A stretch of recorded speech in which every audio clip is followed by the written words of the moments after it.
Boa noite a todos. Eu sou a Ana Lu e hoje eu queria conversar um pouquinho com vocês sobre os nossos desafios atuais. Mas antes de a gente começar esse bate-papo, eu gostaria que nós pudéssemos fechar os nossos olhos, nos ligarmos aos nossos mentores, aos nossos amigos espirituais, pedindo seu amparo e proteção e agradecendo por esses momentos em que podemos compartilhar. Agradecendo a Deus e Jesus por a oportunidade de estarmos aqui nesse momento. Porque se nós estamos vivendo o que estamos vivendo hoje, há um motivo muito justo e com certeza vai contribuir para a nossa evolução. Então, elevo meu pensamento e meu coração a Deus e a Jesus e agradeço de coração essa oportunidade. Bom, meus amigos, os desafios atuais são muitos. Eu não pude escolher todos, óbvio, senão teria que fazer um seminário, não só uma ligeira conversa. Mas todos esses desafios, embora sejam milenares, sejam antigos, eles estão muito mais ativos, muito mais fortes e presentes, porque nós estamos passando por uma fase de transição. O nosso planeta está nesse movimento de renascer. E todo nascimento traz momentos de agitação, de angústia, traz momentos de incerteza, é natural, é um processo da vida. Um dos desafios que a gente encontra hoje, não que já não existisse, mas que hoje representa para nós um entrave à nossa evolução, é a violência. Com a transição, muitos espíritos perturbados, rebeldes, teimosos realmente, estão reencarnando e eles exemplificam, eles vivem a violência de uma maneira que para eles parece muito natural. Mas nós não podemos julgar esses irmãos porque, de uma certa forma, todos nós, em algum momento da vida, em algum momento do nosso dia, nós temos graus de violência. Nenhum de nós está isento totalmente da violência em nós. Espalhar fake news é uma violência. Pode causar muito mal a outras pessoas. Ter pensamentos desejando mal aos outros. A nossa atual situação de pandemia se polarizou em grupos políticos e as ofensas são pesadas e se deseja mesmo mal a este ou aquele, sem compreender que cada um está no seu momento de evolução.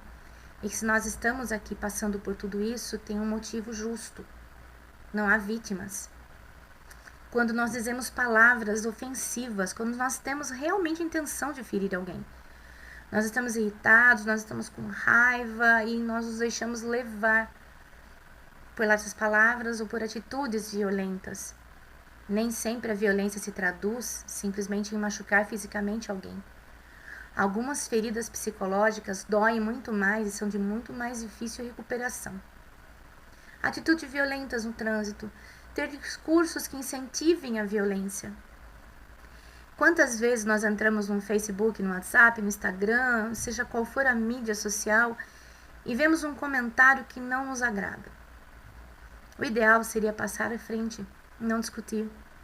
Mas quantas vezes nós entramos nessa publicação e deixamos nosso comentário por vezes extremamente agressivo, contestando a ideia do outro, que pode estar certo ou errado, isso não vem ao caso, mas nós contestamos como se nós tivéssemos donos da razão. Isso é violência. Então, são todos comportamentos que guardam a violência em si. O que acaba acontecendo? Nós também acreditamos que a violência resolve alguma coisa. É claro que isso está ligado a uma profunda crise moral. Meus irmãos, vamos pensar um pouco. A violência, ela traz alguns comportamentos como o fanatismo, o fundamentalismo, como os excessos de toda a ordem.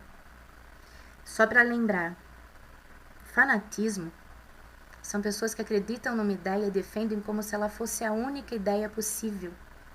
Fundamentalistas têm a mesma função.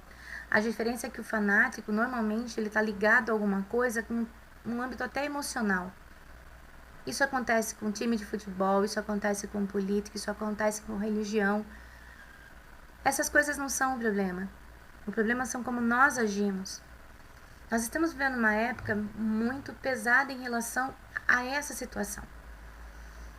falta-nos discernimento de não nos deixarmos envolver por essas energias antagônicas que fazem com que a gente tenha comportamento, às vezes, que parece muito infantil, principalmente quando somos nós já tão adultos. Mas de todos esses, alguns deles me chamam mais atenção. Mas antes da gente tratar um pouquinho mais esse assunto, vamos lembrar que acima da violência, ela vem em cima de uma crise moral. Muitos espíritos reencarnados sem base moral vivem nesse estado de desorientação. Eles participam de religiões de uma forma superficial, não fizeram uma real ligação com Deus, não compreenderam o papel de um cristão no mundo que vive. O sectarismo faz muito isso, grupos que se defendem e somente a eles, esquecendo completamente a fraternidade, esquecendo que esse planeta pertence a todos e que todos temos o direito de estar aqui e de usufruir desse planeta.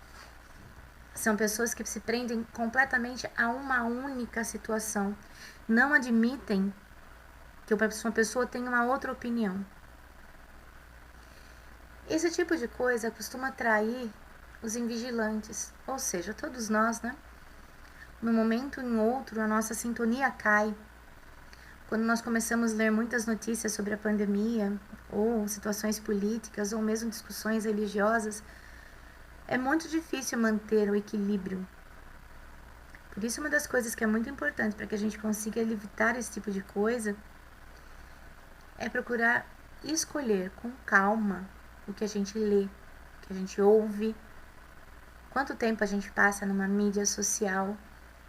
Será que as minhas 2 horas, 3 horas por dia de Facebook, de WhatsApp, de Instagram, não poderiam ser melhor utilizadas numa outra maneira?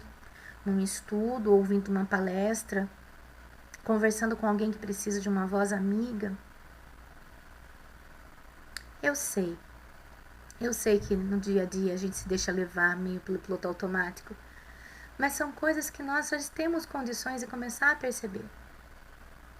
Esse tipo de situação, essa polarização, ela pode prejudicar o nosso projeto reencarnatório, porque nós deixamos de cumprir com os nossos compromissos, entretidos que estamos com esses, não posso dizer projetos, mas com essa ocupação em mídias. Não que seja ruim. Ouvir música é muito gostoso, conversar com os amigos que moram longe, o WhatsApp, o Facebook possibilitam isso. Mas selecionar muito do nosso tempo que poderíamos estar dando atenção aos nossos filhos, nós estamos dando atenção ao celular. Embora tenha sido de forma muito ligeira, vamos analisar um pouco que esses desafios nos trazem, temos que lidar com eles.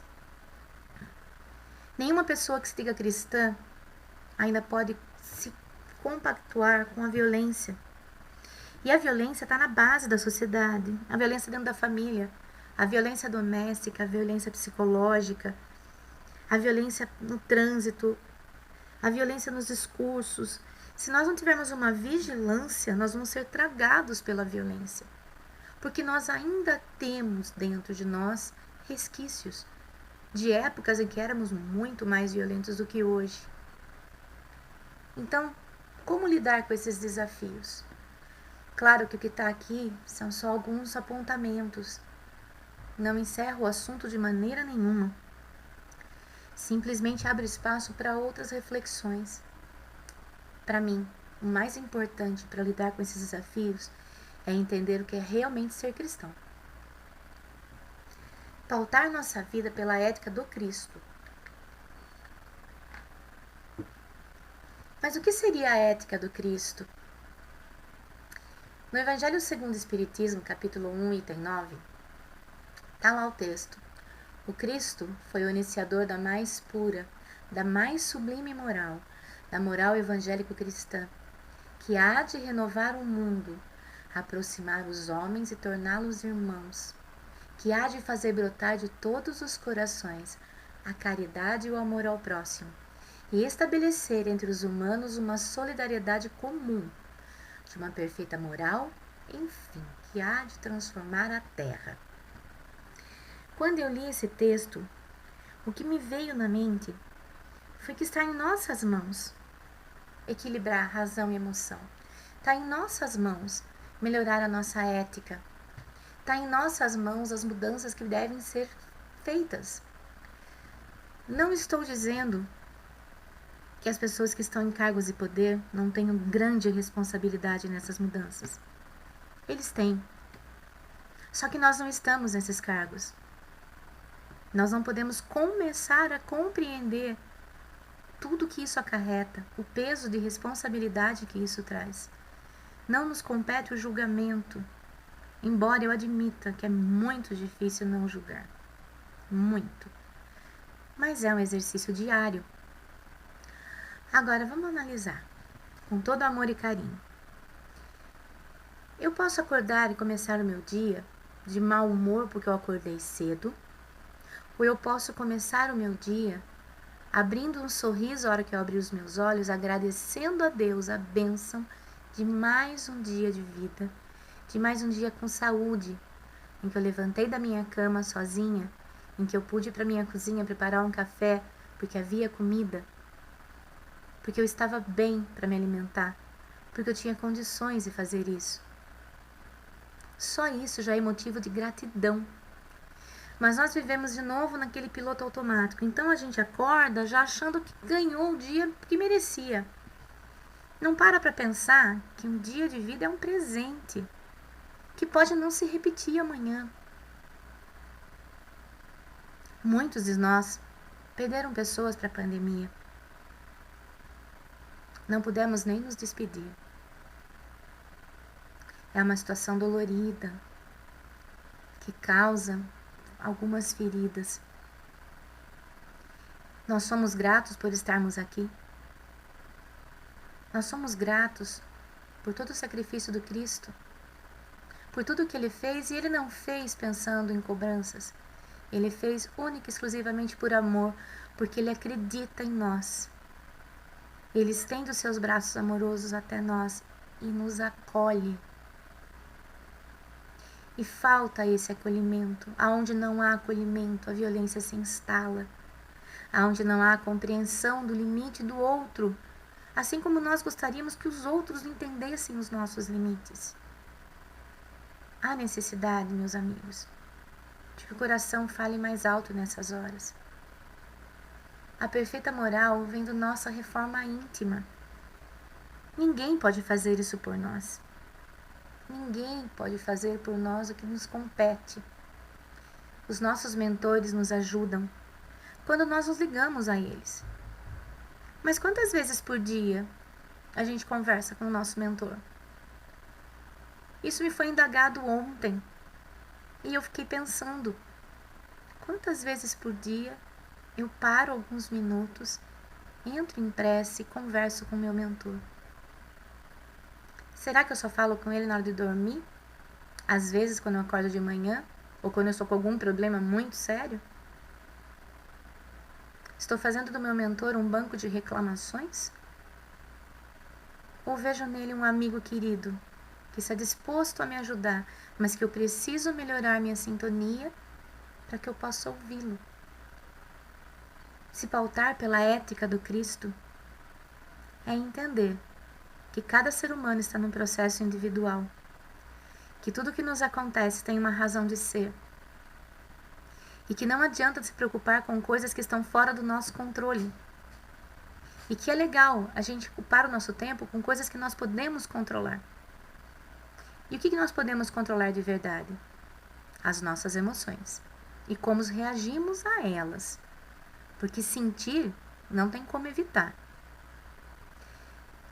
Isso também vem casar bem com se tornar um ser humano de bem, um ser humano que faz o bem, que vive o bem, que procura ajudar cada vez mais. Ele tenta e usa todos os seus talentos à disposição de ajudar o próximo. Fazer caridade, no fundo, ajuda muito mais a gente que faz do que aquela pessoa que recebe. Porque a nossa sintonia nesse momento está ligada às pessoas de bem. Nós sentimos nosso coração leve.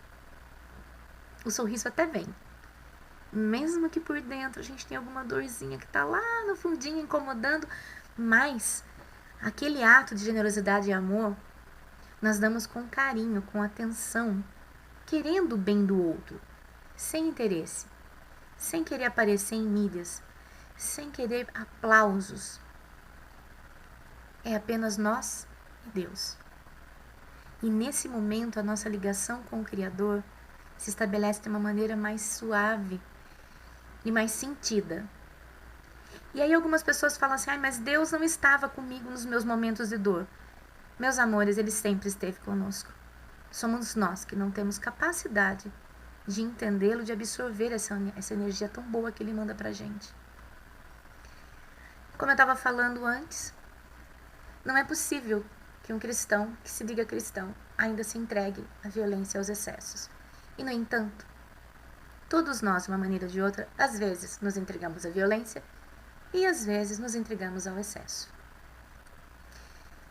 Reencarnar nesse período é realmente um desafio.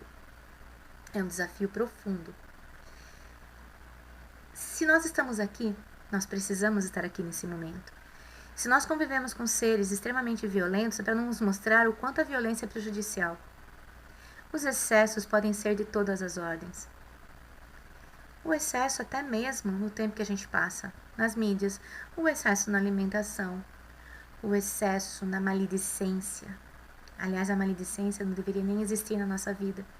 A fofoca, a má vontade, o excesso do gozo dos prazeres materiais, que nos distraem do que realmente é importante. Quantas vezes nós deixamos de fazer alguma coisa que seria muito mais útil à nossa evolução espiritual, simplesmente para nos entregarmos a uma maratonada legal do Netflix? Gente, eu também gosto de Netflix, tá? Não vou dizer que não. Mas, será que ficar 5, 6 horas assistindo uma série vai me acrescentar alguma coisa? Vai me trazer alguma vantagem espiritual? De uma certa forma, é como se a gente se anestesiasse, vendo séries, vendo vídeos no YouTube, vendo programas de televisão. Não que essas coisas sejam ruins, mas de novo a palavra-chave aqui é equilíbrio. A doutrina espírita nos mostra isso. Ela não nos condena por nada, ela não nos proíbe nada, mas ela nos conclama ao equilíbrio. Ela nos conclama a coragem de olhar para dentro da gente e reconhecer as nossas sombras e acolher, entender que no momento é o que a gente é. Não somos perfeitos, eu não tenho a pretensão de ser e sei que a perfeição está muito distante do nosso grau de evolução. Meus irmãos, a depressão é a doença que mais está matando na atualidade. Ela ganhou dos acidentes, ela ganhou dos problemas de coração, ela ganhou dos derrames, ela ganhou de praticamente todas as doenças, porque é uma doença do espírito. O espírito está doente, ele precisa de ajuda. Joana de Ângeles escreveu uma série psicológica imensa, que é uma coisa que nós deveríamos estar estudando desde já, dando muito destaque à saúde mental, chamando nossa atenção para isso. Os espíritos da época de Kardec já deixaram claro que, na pior fase, no auge da transição, a loucura e o suicídio iam assustar as pessoas. Iriam haver muitos. E a gente tem visto isso aumentar cada vez mais. Mas nós não estamos sozinhos. Nós não estamos abandonados. A Deus dará. A doutrina espírita traz para a gente algumas ferramentas que podem amenizar essas dores. Podem até saná-las, se a gente tiver disciplina para segui-las. Eu separei algumas. Aqui não estão todas, gente. Aqui estão algumas. As que no meu coração eu sinto como mais importante. Para a gente manter um bom padrão vibratório, comece pelo desejo sincero de se melhorar. Observem que aqui eu não coloquei o desejo sincero de ser perfeito. É o desejo sincero de se melhorar. O que eu posso mudar em mim? O que eu já consigo melhorar? Que eu percebo que não me faz bem? Não é o outro me analisar, sou eu que tenho que perceber isso. Prece.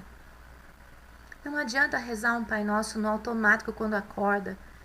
E às vezes nem termina de rezar quando dorme, porque vai deitar tão tarde, depois de tanto tempo mexendo no celular, que já está cansado, está esgotado de um dia de trabalho. Aí o que acontece? A gente começa a rezar o Pai Nosso e dorme no meio da oração. Precisamos reservar alguns minutinhos, pelo menos, antes de dormir, para ler uma página do Evangelho, para dar uma boa noite para o nosso mentor, para fazer um obrigado a Jesus, para se imaginar sendo abraçada por Ele. Olha que coisa deliciosa. E fazer uma prece sincera, curtinha, não precisa ser muito longa, nem decorada.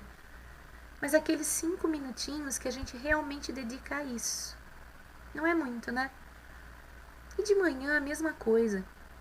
Acordar agradecendo a Deus, agradecendo a Jesus pelo dom da vida.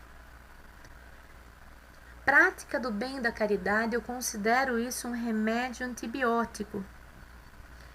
Nesses tempos de agitação e confusão que nós vivemos, muitas pessoas precisam de nós. E se você acha que não tem nada para doar, pense um pouco. Pode ser que você esteja numa situação financeira um pouco complicada, natural pela situação da pandemia. Mas não é isso. A prática do bem e da caridade não está envolvida só com dinheiro. Ela é muito mais envolvida com os nossos pensamentos e sentimentos.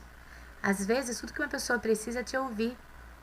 Você não pode dar uma fortuna na mão dessa pessoa, mas um pacote de arroz, um de feijão, talvez você consiga. Às vezes ela precisa de um remédio que você pode comprar. Às vezes ela precisa que você a ouça, porque o coraçãozinho está machucado e não tem com quem conversar. A prática do bem e da caridade faz muito bem a nós. Não se enganem, meus irmãos. Vigilância dos pensamentos.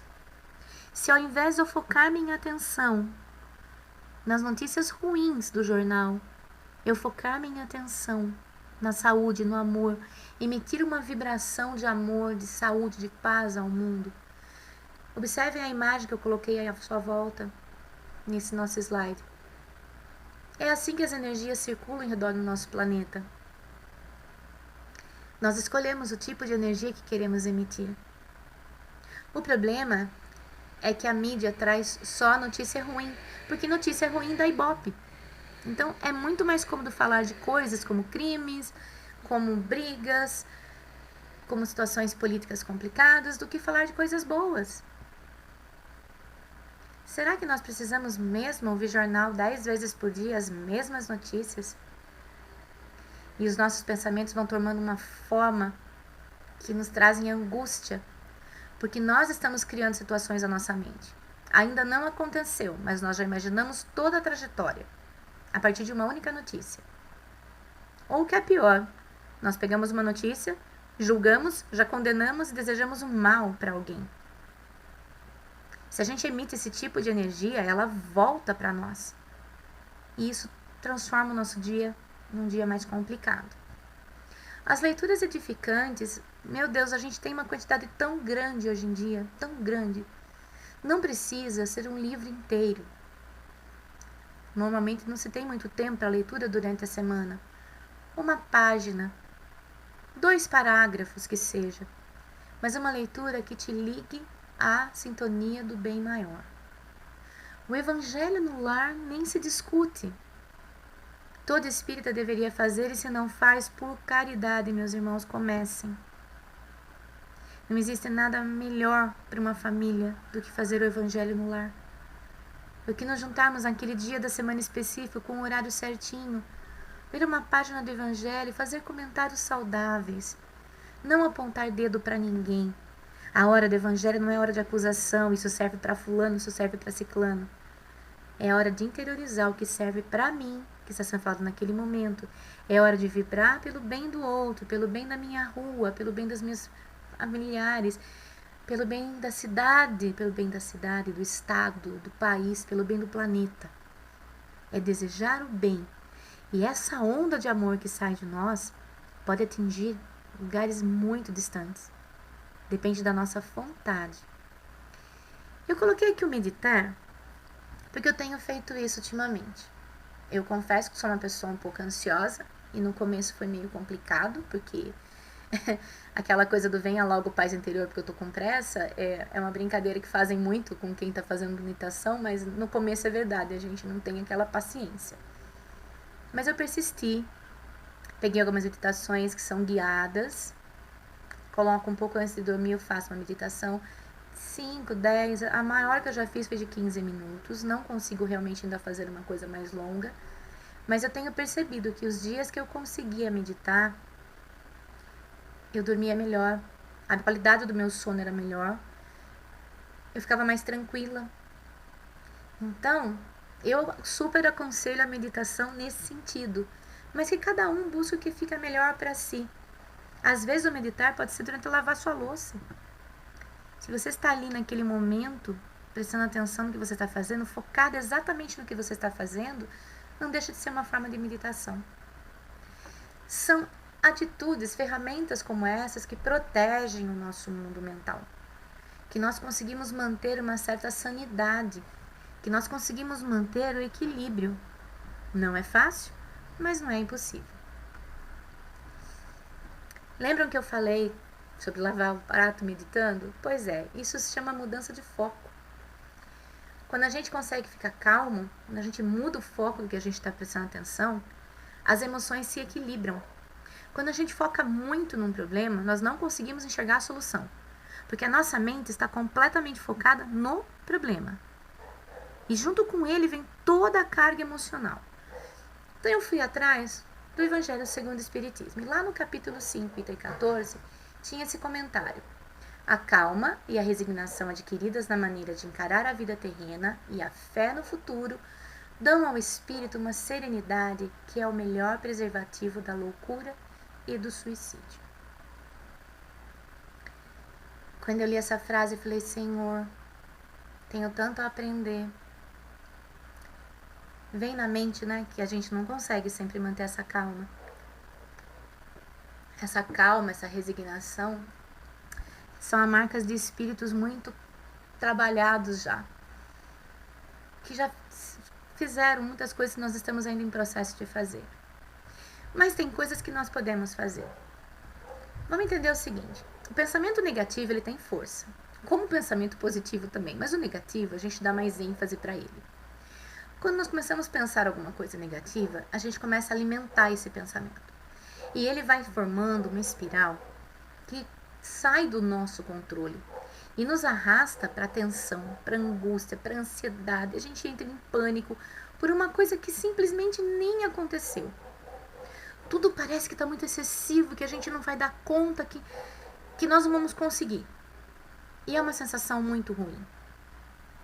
Isso pode ser chamado de crise de pensamento, ou como diz o Augusto Cury, síndrome do pensamento acelerado. Ele costuma dizer que professores têm muito isso. Realmente é verdade. Mas a gente tem como bloquear esse sistema. Claro que não é uma coisa fácil de ser feita. Mas se nós também não tentarmos, qual é a vantagem de ficar parado esperando que alguma coisa caia do céu e resolva magicamente a nossa situação? Deus confia em nós. Ele espera que a gente tome a atitude. Então vamos lá. Primeira coisa, pare. Para. Respira fundo. Dá aquela respirada gostosa. Sabe aquela... Você puxa o ar. Faz isso de novo. Desacelere. Dá um tempo. Para. Habitue-se a perceber seus pensamentos. Quando você começa a perceber que está formando essa espiral, corta. Muda o foco. Não permita que isso chegue a um ponto que te enlouqueça. Porque as coisas ainda nem aconteceram, você já está prevendo tudo o que vai acontecer a partir de uma única situação do hoje. E na maioria das vezes o que a gente tem medo e prevê nem acontece. E coisas que a gente nem imaginava que fossem acontecer com a gente acontecem do nada numa terça-feira chuvosa. Você não está esperando. E é assim que a vida age. É uma professora sábia. Os nossos desejos e as nossas necessidades criadas artificialmente, elas distraem a gente do que é essencial. Tentar dar um exemplo para ver se fica mais fácil. Quando a minha avó era viva, Ela não tinha micro-ondas, ela não tinha DVD, ela não tinha controle remoto da televisão, ela não tinha celular, ela não tinha nada dessas coisas. E, no entanto, ela não precisava dessas coisas. Ela vivia muito bem sem isso. Ela não tinha necessidade de ficar presa o tempo todo como a gente fica hoje. E uma coisa que um dia eu falei pra ela, ela deu muita risada. Eu falei, vó, não é justo. Hoje em dia a gente tem micro-ondas, máquinas de lavar. Na época a gente não tinha celular ainda, tá? Eu era criança, devia ter uns 14, 15 anos. E, no entanto, a gente tem menos tempo do que a senhora. Ela caiu na gargalhada, ela falou, filha, tempo é uma questão de gosto. Eu faço o que eu preciso e depois eu tenho tempo para ler minha Bíblia, que era só o que ela fazia, tá, gente? Ela lia muito a Bíblia. A minha avó era da congregação cristã. Era uma mulher maravilhosa. Mas ela me ensinou isso. Hoje, observando a minha vida, eu vejo que eu tenho necessidades que eu não tinha há muitos anos atrás. Hoje, para mim, o celular é um instrumento de trabalho. Eu preciso dele para trabalhar. Mas nem sempre estou com ele só por causa disso. Às vezes é pura distração mesmo. Me tira do que é essencial. Me desloca do que eu preciso fazer. Porque eu estou entretida jogando, porque eu estou entretida vendo um vídeo, porque eu estou entretida respondendo comentários no WhatsApp, enfim. Entretida com tudo que todo mundo já sabe como é. Nesses excessos, a gente perde a nossa conexão. Então, de novo, excessos são prejudiciais para a nossa saúde mental. Nós criamos necessidades. A mídia cria muita necessidade para a gente. As propagandas são feitas para criar necessidades. Por que você precisa de 3 tipos de creme de enxágue e de 2 tipos de shampoo para lavar o seu cabelo? Eles simplesmente lavam. Por que você precisa trocar o seu celular a cada 6 meses por um modelo mais novo, se o seu celular ainda funciona? E aí a gente começa a trabalhar mais e mais para suprir necessidades que nós mesmos criamos. E enquanto isso, o que é essencial vai perdendo sentido para nós. Gente, lá no comecinho, além dos desafios atuais, eu também citei os jovens daqui do além. É muito importante que a gente entenda que os jovens, de uma maneira geral, eles têm sido um assunto constante, né? Então há toda uma crença em cima da juventude, que eles são desajuizados, são egoístas, são perigosos, causam confusão. Eu sei que existem jovens, adolescentes que engravidam rápido, que existem jovens que estão perdidos no vício, que existem jovens que têm sede de adrenalina e vivem fazendo coisas ilegais, rachas ou esportes perigosos e não têm aquele cuidado com a vida que é extremamente preciosa. Só que quando a gente vê isso na mídia, porque ela dá muito destaque para isso, a gente imagina que o futuro da Terra já foi. A gente imagina que perdemos tudo. E a gente não vê o outro lado. Lembra que eu estava falando das propagandas? Então, né? O mal dá ibope, o bem não. A gente tem jovens que são cientistas, são premiados, buscam desenvolver projetos para melhoria de vida. Foi uma criança que desenvolveu um sistema para conseguir trazer água na África. Ele morava numa vilinha, gente, pequenininha. É um lindo filme, vale a pena assistir. E ele, com suas experiências, ele estudou ciência num livro velho. Estudou física e ciência num livro velho e conseguiu montar um mini gerador com roda de bicicleta. Claro que não era aquela coisa ideal, mas ele conseguiu ajudar a aldeia dele. E era uma criança, 13, 14 anos. Tem jovens que se preocupam com as artes, tem jovens que fazem campanhas e arrecadam dinheiro para comprar fralda, para comprar... Ai, eu já vi tantas que eu fico até perdida. Em 2019, eu conversando com alguns alunos do 9º ano, então eles tinham 13 para 14 anos na época, eles estavam empolgados que a gente ia fazer um projeto para arrecadar fralda e produtos de higiene pessoal para levar no asilo. Nós estávamos montando o projeto no final do ano para a gente começar em 2020. Só que acabamos não conseguindo fazer tudo. Mas mesmo assim, o que eles conseguiram juntar em 2019, eles levaram no asilo. Fizeram questão de ir para conversar com os idosos. São jovens. Existem jovens que têm um dom com a música, com a arte em geral, com os esportes. São jovens. Existem jovens que sustentam famílias. Eu tive alunos que tiveram que trocar de período porque arrumaram emprego e os pais estavam desempregados. E eles precisavam mudar de horário para trabalhar, para ajudar a sustentar a casa. E se vocês vissem o sorriso no rosto porque arrumaram um emprego e um poder por comida na mesa, juro que os olhos se enchiam de lágrimas e ver aquela alegria. Jovens. Existem jovens que falam em Cristo. E eu não estou falando só da doutrina espírita, em qualquer religião. São jovens de todos os tipos, gente. Falha que a gente não divulgue mais o bem. Porque na cabeça dos jovens que a gente conversa no dia a dia, eles acreditam realmente que a maioria é muito ruim.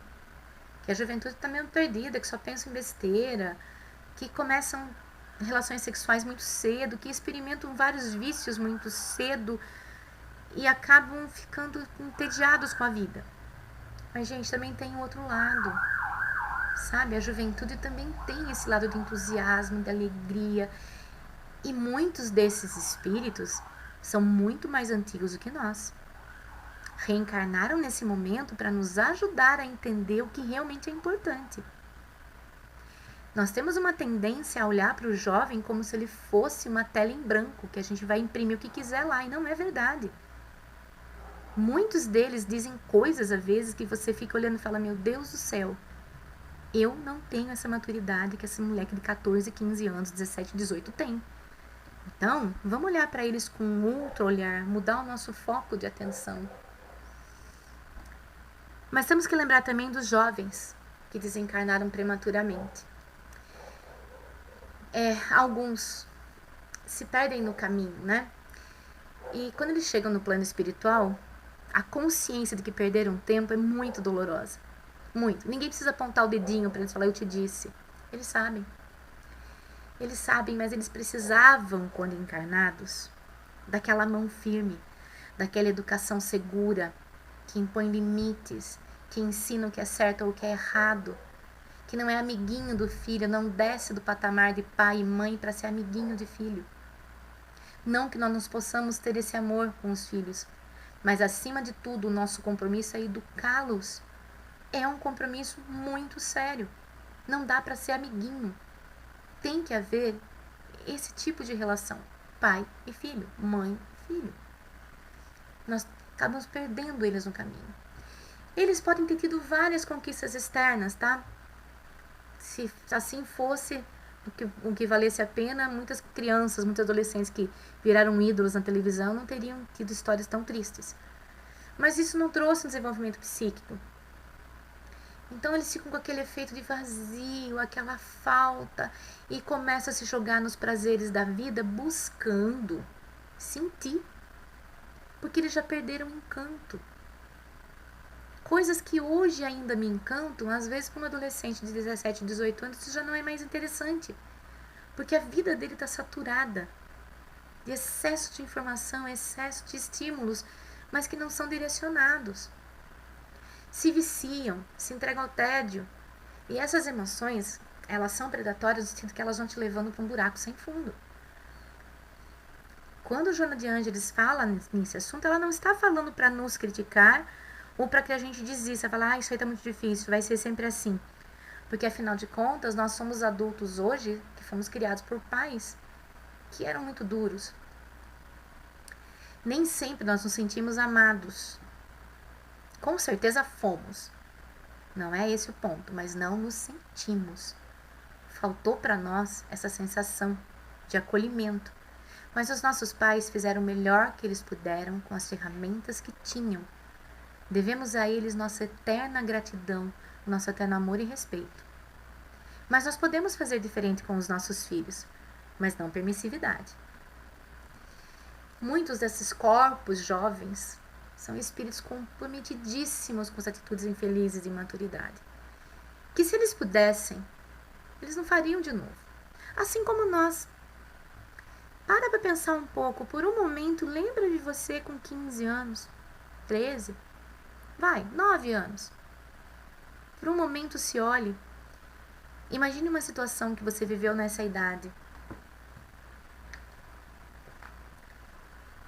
Houve maturidade? Fez alguma coisa que você se arrependeu depois? Pois é, essa é a vida da maioria de nós seres humanos. muitas coisas que nós fizemos naquele passado, foram práticas equivocadas, era o que a gente sabia na época. Hoje, com maturidade, nós não faremos mais. Mas é aí que entra o nosso compromisso com os adolescentes, com os jovens, que ainda estão aqui, que já não estão no além, estão conosco. A nossa obrigação é educá-los, mostrar para ele que as coisas do mundo são legais, mas são transitórias, que nós não a levamos daqui no túmulo. Mostrar para eles o que é essencial e o que é supérfluo. Mostrar para eles que o amor existe junto com limite e disciplina. Não de maneira violenta, não tratando-os com desrespeito, gritando com eles, falando palavras de baixo calão, impondo um autoritarismo rançoso em cima deles. Isso não funciona. O adolescente, se você bate de frente com ele, ele peita você porque é dele. Esse sentimento de vou romper com limites, vou brigar por tudo, é natural. Algum psicólogo pode até explicar melhor do que eu sobre isso. Não se bate de frente com eles, se conversa. Senta aqui, vamos conversar. E fala. Nem sempre eles vão te compreender, mas eles vão te respeitar. Eles vão te ouvir. E pode ser que lá na frente eles lembrem, olha, bem que a minha mãe me avisou, bem que meu pai me falou, bem que a minha tia me disse. Fica. Tudo que a gente planta, fica. E um dia vai florescer na hora certa, da maneira que precisa ser. Mas é o nosso compromisso. Nós não podemos olhar para a juventude como se eles estivessem perdidos.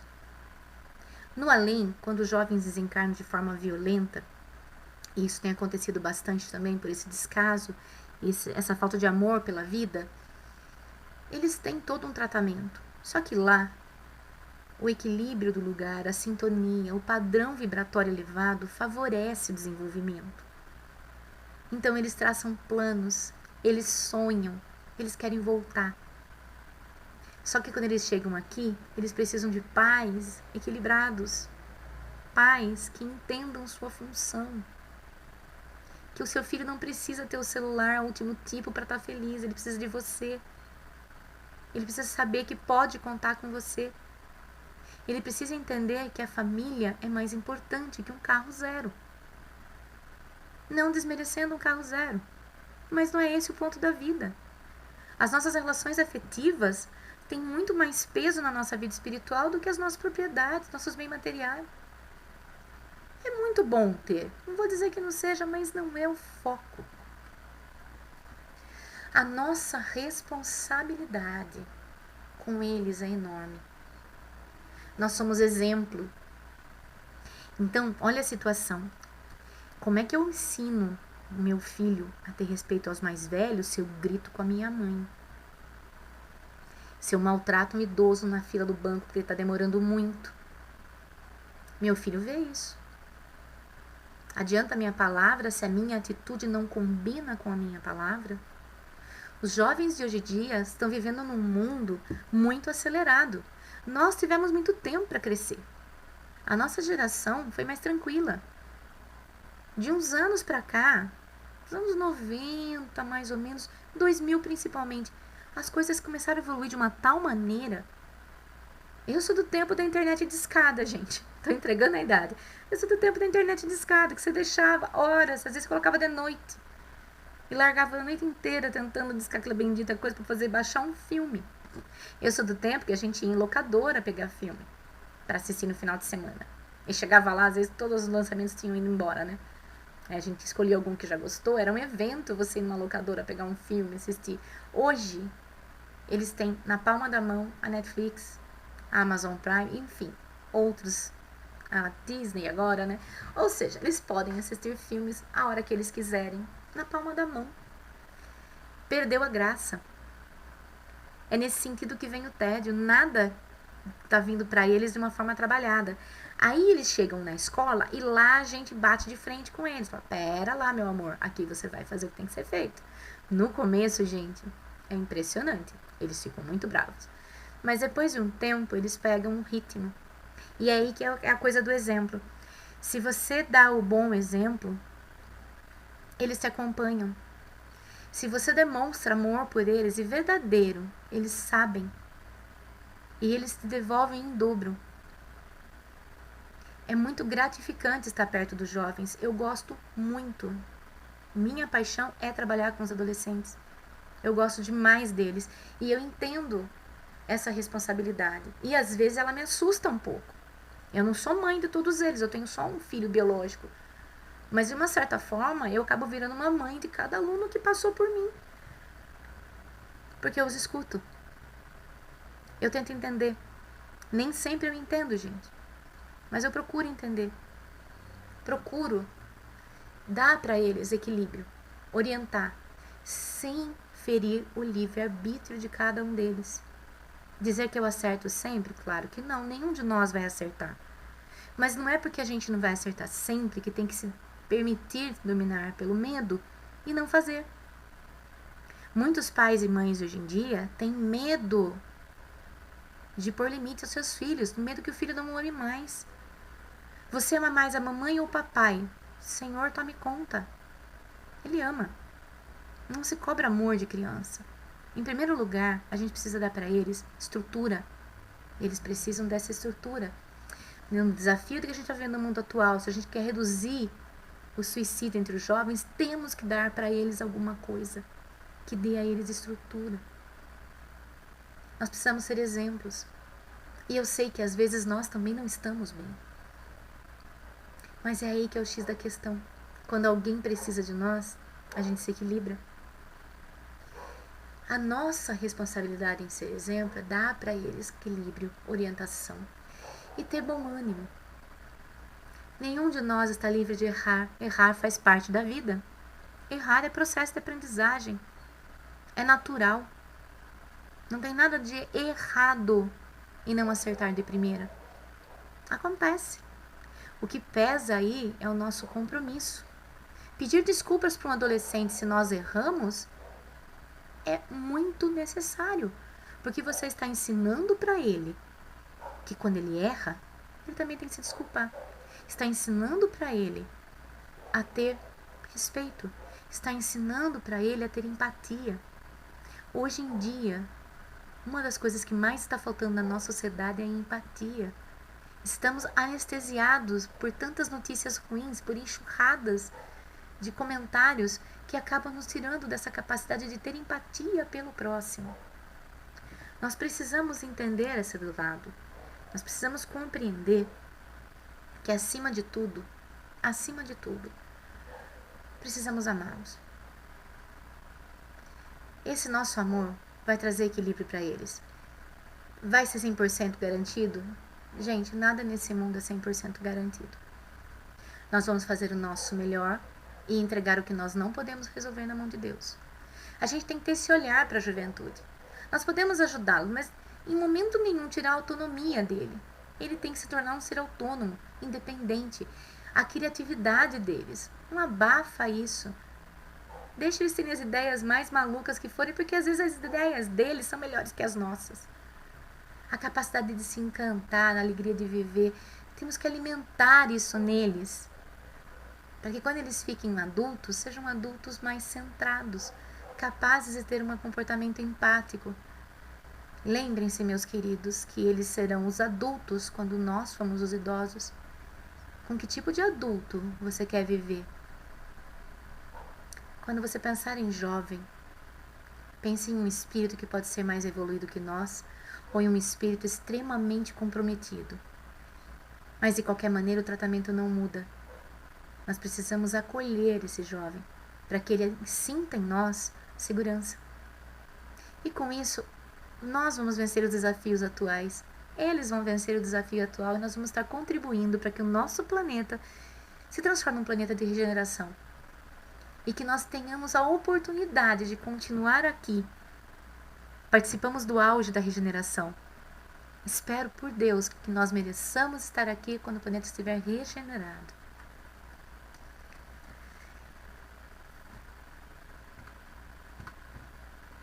Gente, e para encerrar, uma frase da Joana de Ângeles. Como vocês veem, eu gosto bastante do material dela, né? Prossigamos no compromisso abraçados, sem desânimo, sem vãs ilusões, confiando sempre no valor do bem. A mudança para melhor é urgente, mas compete a cada um de nós, corajosa individualmente, decidir a partir de quando e como ela se dará. Olha que maravilha a liberdade de escolha. Olha que respeito pelo nosso livre-arbítrio. Que Jesus esteja sempre presente no coração de todos nós. Deus nos abençoe e muito obrigada pela atenção. Fiquem todos com Deus e tenham uma ótima semana.